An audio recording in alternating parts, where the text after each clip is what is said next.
இன்னைக்கு நான் எந்த ஃபிட்னஸ் பற்றியோ ஹெல்த் டாபிக்ஸ் பற்றியோ பேச வரல உங்கள்கிட்ட. அதுக்கு பதிலாக வேற ஒரு விஷயத்தை ஷேர் பண்ணிக்கணும்னு நினைக்கிறேன். என்னென்னு கேட்டிங்கன்னா, இன்னைக்கு எனக்கு ஒரு பிக் மைல் ஸ்டோன் டே. அதாவது நான் சேனல் ஆரம்பித்து ஜஸ்ட் 2 months ஆயிருக்கு. நல்ல நம்பர் ஆஃப் சப்ஸ்கிரைபர்ஸ் எனக்கு ரீச் ஆயிருக்காங்க. வியூ டைமும் நல்லா ரீச் ஆயிருக்கு. வாட்ச் ஹவர்ஸும் இன்க்ரீஸ் ஆயிருக்கு. இன்னைக்கு மார்னிங் நான் எழுந்தவனையும் பார்த்தீங்கன்னா, நான் பார்த்த ஃபர்ஸ்ட் இமெயில் ஃப்ரம் யூடியூப் என்னன்னு கேட்டிங்கன்னா, என்னுடைய channel growth mile stone reach பண்ணியிருக்கு. அதனால என்னோட யூடியூப் பார்ட்னர் ப்ரோக்ராமில் நான் குவாலிஃபை ஆயிருக்கேன்ற விஷயம் வந்திருக்கு. ஸோ அதை உங்களுக்கு தான் ஃபர்ஸ்ட் நான் ஷேர் பண்ணிக்கணும்னு நினைக்கிறேன். அந்த நியூஸை இப்படி வீடியோ மூலமா உங்களுக்கு தெரியப்படுத்துறேன். ஏன்னு கேட்டீங்கன்னா, நீங்க எல்லாரும் ஒவ்வொரு வீடியோவையும் பார்க்கறதால தான் என்னால இவ்வளோ ஷார்ட் பீரியட்ல இவ்வளோ பெரிய மைல் ஸ்டோன் அச்சீவ் பண்ண முடிஞ்சது. ஸோ அதனால என்னோட heartfelt big thanks to all of you, each one of you.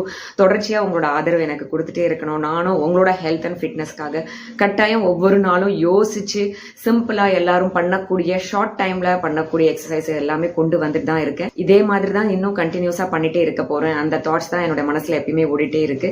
So உங்களோட ஆதரவுக்கு பெரிய நன்றி. கண்டினியூஸா இது மாதிரி எனக்கு ஆதரவு கொடுத்துட்டே இருங்க. என்னுடைய சேனலை பார்த்து எல்லா வீடியோஸையும் பார்த்து எவ்ரிடே ப்ராக்டிஸ் பண்ணி ஃபிட் அண்ட் ஹெல்த்தியா இருக்கணும். ஓகே, எல்லாரும் அந்த மாதிரி ஃபிட் அண்ட் ஹெல்த்தியா இருக்கலாம். Okay, all the best for all of us. Thank you.